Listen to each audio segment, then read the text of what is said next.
Hey everybody, Dirili here. Thank you for joining me for another episode of Code Realize, Guardian of Rebirth. And we are still on Lupin's path. I believe this is the third video. The first one where we're actually on his exclusive path, although that actually started in the last episode, the end of it. We're at that point where Cardia decided she's got to split up with everybody else and go find answers on her own. So she went back to her mansion in Wales to try to find some answers by herself. So let's see how that works out for her. You can just sit back, relax, and let me read you a story. I walk along soberly and realize that I've arrived in front of a particular room. The room where I spent the most time. A comforting place where I can remember Father best. But now it seems slightly frightening.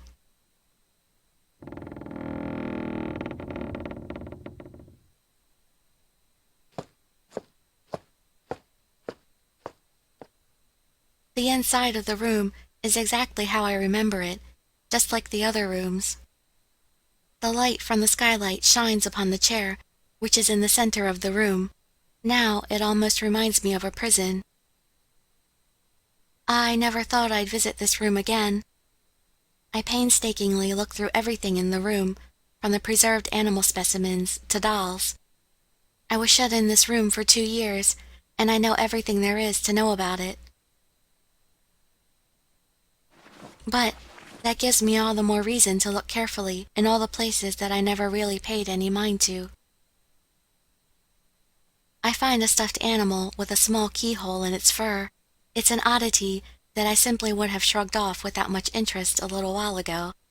Now, after all the espionage and thievery training I received from Lupin, I know this is a keyhole that has been skillfully hidden.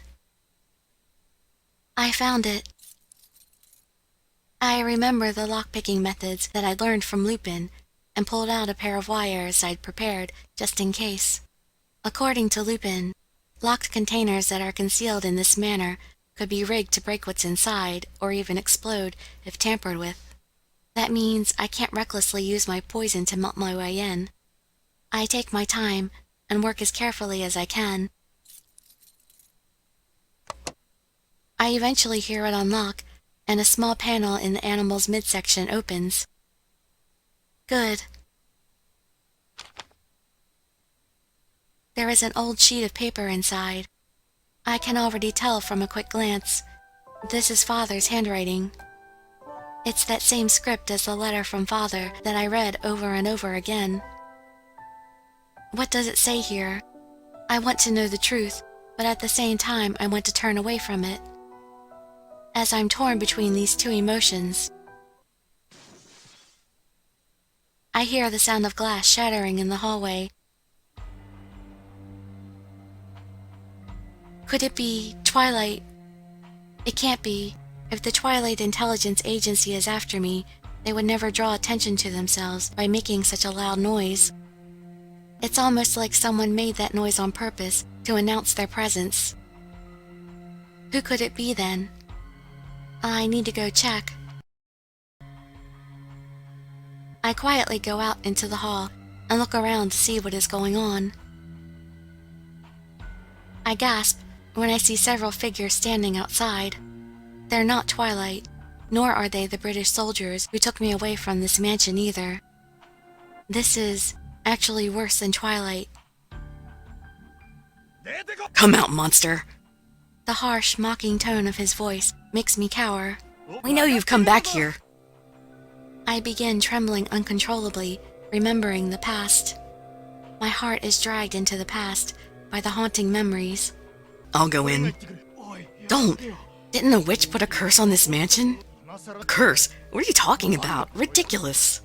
We were never able to come near this place because we were afraid of some curse. That's why things have come down to this. There are villagers outside, surrounding the mansion with torches.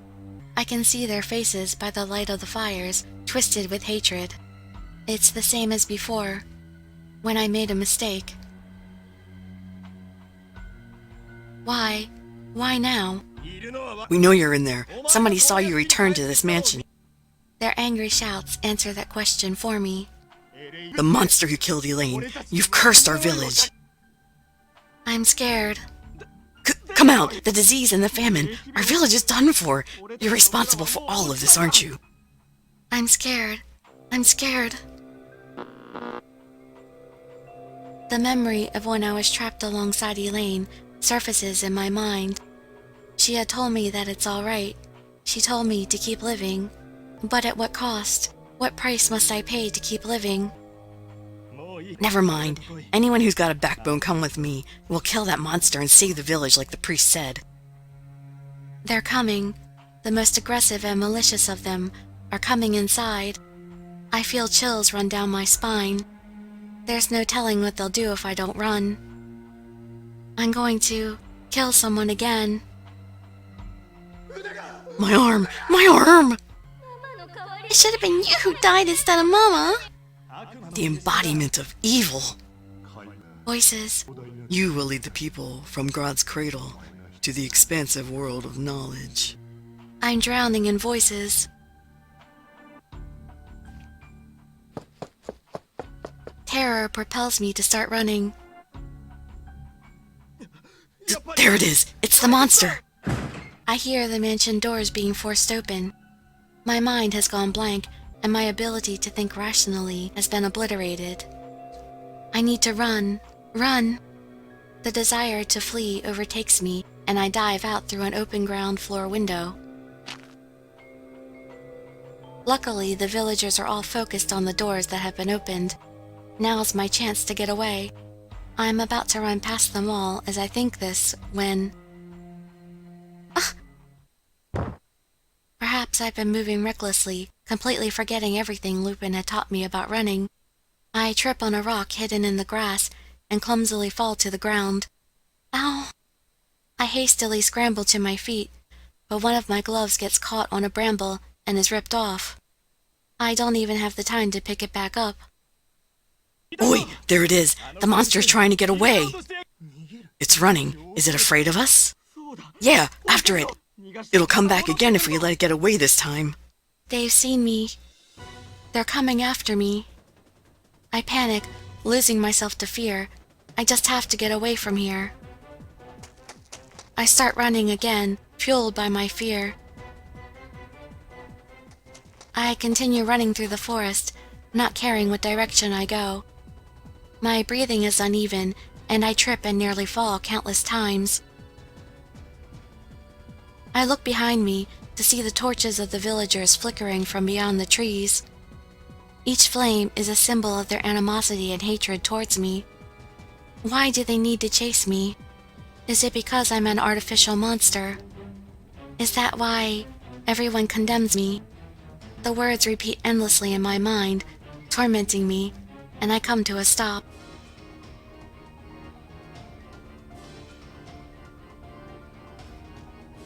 I realize that I can see torchlight up ahead as well. They are to the left and the right, even behind me. I gasp, suddenly aware that I'm completely surrounded by the subtle glow of their torches. What should I... Lupin has taught me a variety of ways to get through situations like this, but I can't remember any of them. I'm dizzy. I can no longer remain standing. I stagger over to a tree and lean against it, and can do nothing more than tremble until the villagers are in front of me. And then, as they approach, the torches gradually brighten the area around me. Here it is! Over here! I look towards the sound of oncoming footsteps with a vacant expression. Look! The grass is dying where it is! I knew it! I knew it! It's a monster! Don't let its appearance deceive you. Hands holding torches, people armed with hoes, spades, and pitchforks. Eyes clouded with anger. It's all the same as before. Nothing has changed. Help me. Somebody. Silence, please, everyone. A man emerges from the crowd, seeming to represent the villagers. Filthy creature. Wasn't Elaine's sacrifice enough for you? Have you returned for more? No, I tried to defend myself, but the words halt in my mouth. It's all true. Elaine sacrificed her life for my sake.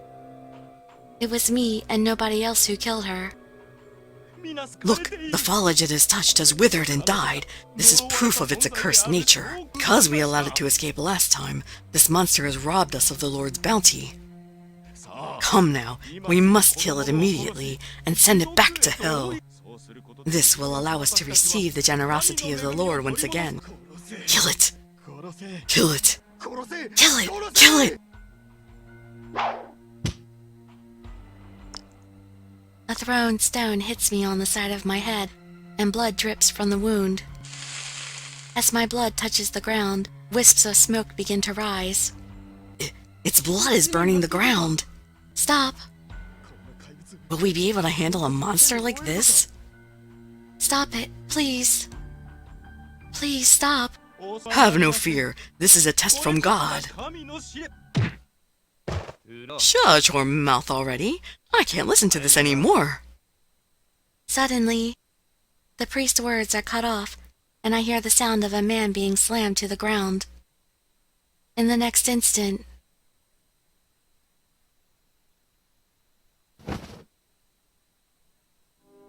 Lupin to the rescue! Oh. I see a face lit up by the moonlight. The figure wears a silk hat and a tuxedo, looking completely out of place among the villagers. With a flip of his cloak, he pulls me into his arms. You're... Who are you? What are you going to do with that monster? If you can't tell what I'm doing, your vision must be terrible. I'm just a lowly thief who has stepped in to save a helpless lady from some foolish ruffians. I'm safe with him. He grips my shoulder tightly to reassure me as I tremble. This beautiful gem is too valuable for you atrocious people. Gentleman thief Arsène Lupin shall take this beautiful lady in tears for himself. Lupin. Sorry I'm late, Cardia. And don't worry, you don't have to be afraid anymore. You didn't have to... I grab him tightly.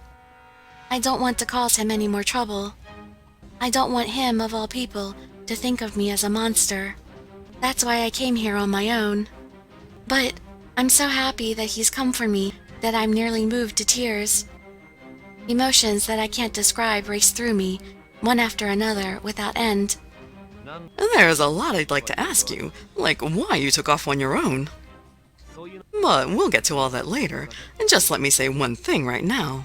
Lupin smiles kindly, then embraces me a little bit tighter. I'm glad you're all right. Huh? He's on the side of the monster? Kill them both! Whoa, whoa, whoa! I've had enough of you calling her a monster. That's incredibly rude. If you're so eager to see monsters, why don't you all go home and take a good hard look in the mirror? The name monster is much more fitting for you ugly, hateful things. What did you say? Lupin removes his gentlemanly mask and glares at the villagers with an exasperated flourish of his cape. He glares at the priest, who still has one hand over his face where Lupin had punched him, and is quivering with rage. I generally detest having to resort to violence. It's a barbaric tactic that isn't very befitting of a gentleman. However, if you say that to her one more time, I'll kill you. The priest backs up a few steps, intimidated by Lupin's stare. Lupin turns away from the man and focuses on the rest of the villagers. Now, I'm only going to say this once, so listen closely. The famine and the misfortune that plagues your village is all your own fault. Calling a girl a monster, throwing rocks at her and accusing her of this. It's all because you blame a monster for your troubles and haven't done anything to fix them. It's all coming right back around to you. The villagers are taken aback by his fury. It's like when Elaine had protected me. Lupin is defending me not as a monster, but as a person. But the priest said... So you just blindly obey him. That's not faith, that's superstition. Open your eyes. Stop listening to some madman with a fancy collar and start using your own brains. If you don't do that, your village is done for. The villagers become flustered. Their faces, which had been so clouded with anger, are now beginning to fill with confusion. You! How dare you attempt to sway them with such foolish lies? This man is the devil himself, controlling the monster. Kill him! Kill them both now! Huh, I did warn you. What happens from this point is your own fault. Lupin looks coldly at the villagers. And the next moment, Lupin throws something on the ground. It explodes into a thick cloud of smoke, bringing visibility down to 0. Be good and hold still, alright? Lupin whispers to me, then jumps high into the air, still holding me. What is it? Is it magic? Unfortunately not. There's a trick to this whole thing. I can see it all from my perspective. He used wires, and he'd wrapped them around tree branches and simply pulled himself up as he jumped. But from down on the ground, it probably does look like he's leaped impossibly high. I guess we should keep going. Keep going. Above the trees. Why not? Don't you know who I am? I'm Arsène Lupin, the greatest thief in the world.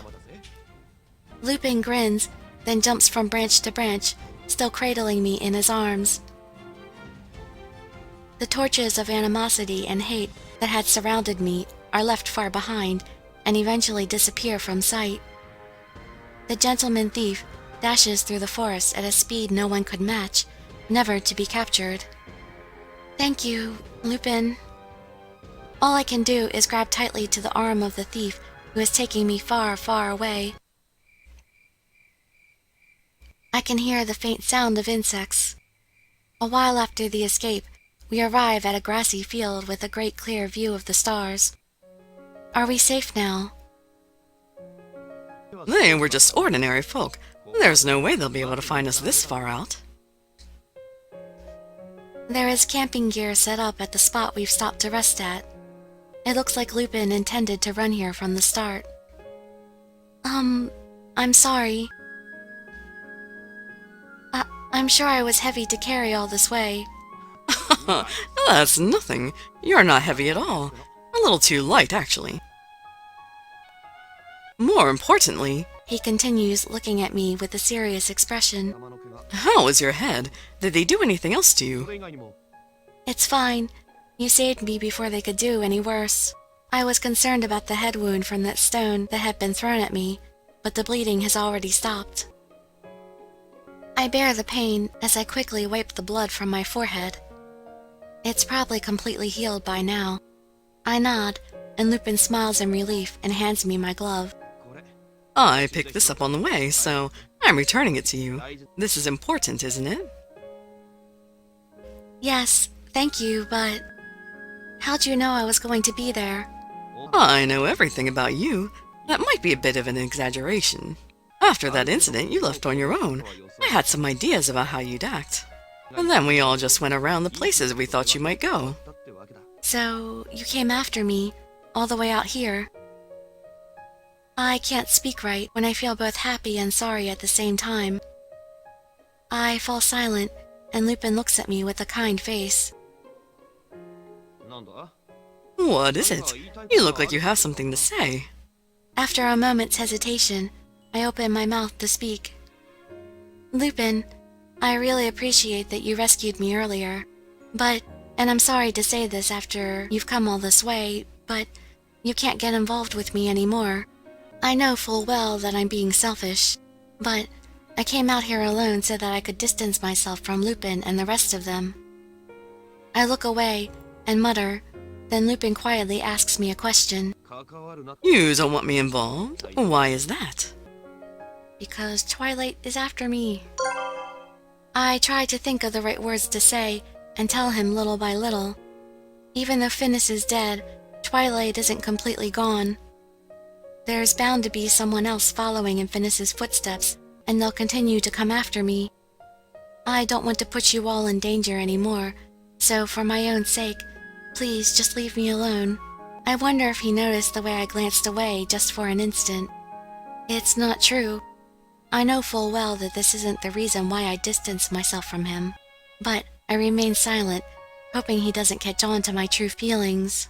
Then Lupin sighs loudly. Hey, Cardia. I scare you, don't I? No, Oh, no, don't worry, calm down. That was a mean way to say it. You're not afraid of me, per se. You're afraid that I might think of you as a monster, am I wrong? I'm a thief. It's my job to keep close watch on a person's mind in order to steal from them. Lies and silences don't work on me, especially when it comes to you. Lupin easily sees through me and slowly reveals my thoughts. Unable to answer him, I look down at the ground. There are those who are monsters, that's a fact. But you don't look like one to me. The person I see in front of me is just a girl. Just a girl who wants to touch someone so badly, but she doesn't want to hurt anyone, or to be hurt, so she hides from loneliness. He gently places his hand over mine. I'm shocked, but only for a moment. The warmth I feel through the fabric of my glove almost brings me to tears. Hey, why do you think of yourself as a monster? It's because of the poison. So what if you have poison? That's just one of your unique traits. It's no big deal. Not being able to enjoy even a little kiss is troublesome, but I swore to you that I'd fix that, remember? But even if I didn't have the poison, my life was man-made, so... What are you talking about? My life was made by somebody else too. I guess you could say that, but... Lupin sighs deeply, then looks up at the sky. There's no point in lying, so I'm going to tell you the truth. When I first read the information I stole from Twilight about you, I did consider you a monster. Someone who had poison that could melt anything. I was definitely a little surprised. Lupin's words almost make me look away again. Hey, this is important. Look at me. But Lupin doesn't let me turn aside and stares straight at me. But that night, from the very first moment I saw you, not the you I'd come to know from the documents, but the real you, I've never once thought of you as a monster. Really? Yes. I won't deny your circumstances and connections to Isaac were my reasons for stealing you away. But listen, the reason why I felt that I had to steal you away at any cost. Lupin firmly grips my hands. He's treating me almost like a princess. It's because you're you. Because you turned your beautiful sad eyes on me. That's why I decided to steal you away, the rare and amazing jewel that is you. I see the moon reflected in Lupin's eyes as he stares directly into mine. The golden shining moon is so beautiful that it makes me want to cry. Every time I see you smile, it makes me so glad that I decided to take you away. And the beauty in your smile transcends the labels like monster or human. Just like I'm me and you're you. Never forget that. I'm me. I quietly repeat it to myself. The words find a place in my heart, like magic. That's right. That's the only truth that matters to me, and the only one that should matter to you. Suddenly, I hear footsteps. Had the villagers found us? I hastily get up, preparing myself for what's to come, but Lupin barely bats an eyelash. We have ourselves a little tracker. I look at our tracker in shock. A little girl, holding a thick book, stands before us. Oh, I know this little girl. We used to live together, and were very good friends. And I took her mother away from her. You monster! It should have been you who died instead of Mama! Those words are still scarred deep into my heart. Eddie, so you made it out safe, she mutters as she looks at me. I still can't forgive you, but I don't think it's right for you to be killed by everyone like that. What? The book Mama left me, there's a lot about you written in it. She said you must have been lonely. I had Mama and Mama had me, but you didn't have anyone. There's so much in here about you. Not a single bad thing. It doesn't say anywhere that you're a monster. I still don't know about you, but I want to believe Mama. She stares at me, and her small lips tremble, not knowing what to say next. Then she looks down and looks back up, meeting my eyes directly. That's why you're not a monster. The words pour out of Eddie as she hugs the book tightly. That's all. Thank you for the book. Eddie. She says nothing more and runs off. I watch her back as she gets farther and farther away. My lips quiver, my eyes burn. My heart is so full that I don't know what to say. Something that had been frozen in my heart for so long feels like it melted just a bit. See? There's someone who sees you for who you are. Yes. Lupin's words set off something in me, and the tears finally begin to flow. As the tears fall, a slew of terrible sad memories surfaced in my mind.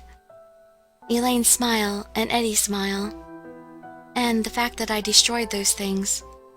Memories, both happy and sad, keep rushing through me, and I can't make them go away. I killed the one person who protected me. I took away the mother that Eddie loved. There's no way I could be forgiven for this. That's how I felt back then, and how I still feel today. And yet, what Eddie said undoubtedly saved me. I'm happy for you. Yeah, my voice is hoarse. I can't hold it in any longer. I sit down in place and begin to bawl like a child. Lupin stands silently by my side, watching over me until the tears subside.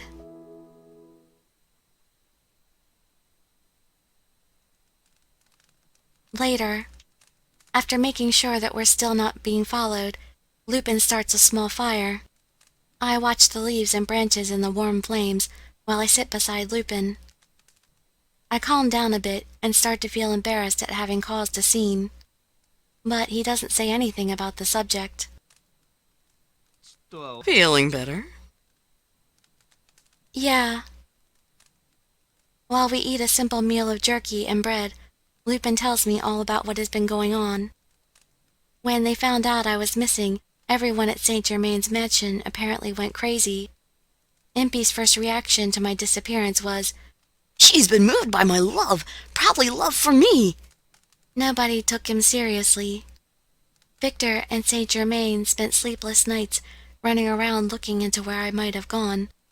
Van Helsing seemed to remain strong at first, but sometimes he would hold his newspaper upside down at breakfast. I can't really see Van Helsing doing that. I owe you all a proper apology after all the trouble I've caused you. That sounds good. Everybody was really worried. They may be a bunch of weirdos, but not a single one of them thinks of you as a monster. They all see you as you. I'm counting myself in that, of course, so don't be afraid anymore. All right. I quickly nod, sipping on a warm coffee that he hands me. Listening to Lupin's words as I stare into the fire, I feel that he's as gentle and warm as the cozy fire. Don't try to figure everything out on your own. You have me. You have us. Yes, I'm sorry. I begin speaking, little by little. I tell him about my past, which I had only shared with Saint Germain, and the things I thought about while I was alone. Lupin listens intently as I try to put everything in the right words.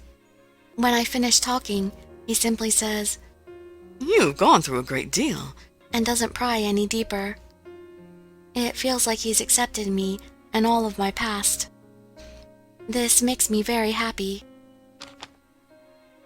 Oh, that's right, this. I think it belonged to Father. I found it hidden in the mansion where I used to live. I retrieve the note I found and show it to him. Okay, and that's where we're going to go ahead and end this video and pick it up right here in the next one. I hope you enjoyed that, and I'd love to see you in some of my future videos, and I'd be so grateful for any likes, comments, subscriptions, or shares with your friends to show some support. Thank you so much for joining me, and I wish you all health, happiness, and safety. Dirili signing out. Bye bye, everybody.